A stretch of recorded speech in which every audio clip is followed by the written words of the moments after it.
One morning, Gordon was in the yard taking on a large supply of coal. That's the third load of coal you've had today, Gordon, said James. Some might say you're being rather greedy. I'm an important engine, replied Gordon. Important engines need plenty of coal, but I doubt if you would understand that, James. James snorted and went about his work.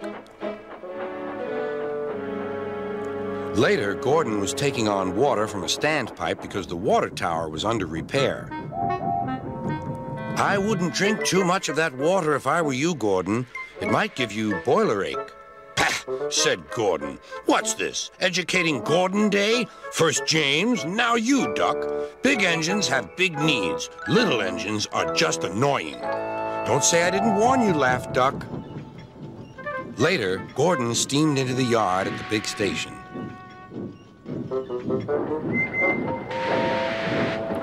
That's what I need, exclaimed Gordon. There, emerging out of the sheds, were two shiny tenders. Now, if I had two tenders, said Gordon, I wouldn't need to stop so often, and I wouldn't have to listen to silly little engines.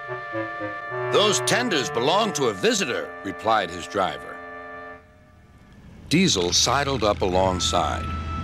Everyone knows that tenders are a mark of distinction, but I'm afraid that no amount of tenders will save you in the end. We Diesels are taking over, and we don't need tenders to make us important, not even one.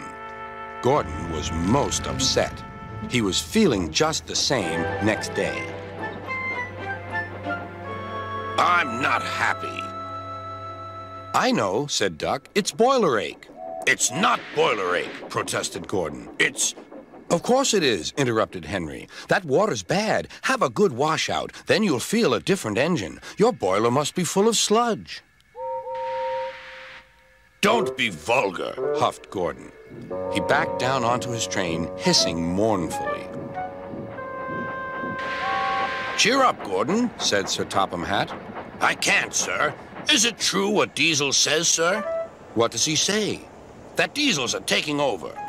Don't worry, Gordon. That will never happen on my railway. One more thing, sir. Why did the visitor have two tenders? Because he lives on a railway with long distances between coaling depots. Gordon felt better. But Henry started complaining. He banged some cars angrily.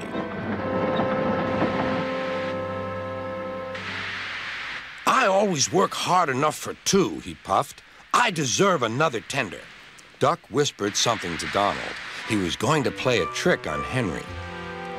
Henry, he asked, would you like my tenders? Yours? What have you got to do with tenders? All right, said Duck. The deal's off. Would you like them, Donald?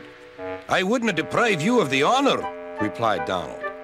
It is a great honor, continued Duck thoughtfully, but I'm only a tank engine. Perhaps James might. I'm sorry I was rude, said Henry hastily. How many tenders have you, and when could I have them?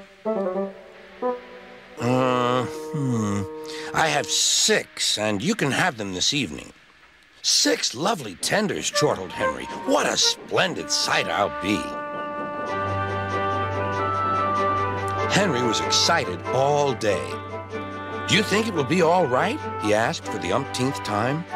Of course, said Duck. They're all ready now.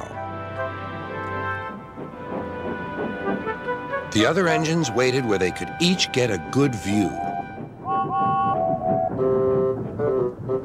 But Henry wasn't a splendid sight at all. His 6 tenders were very old, dirty, and filled with boiler sludge. Had a good washout, Henry, called a voice. That's right.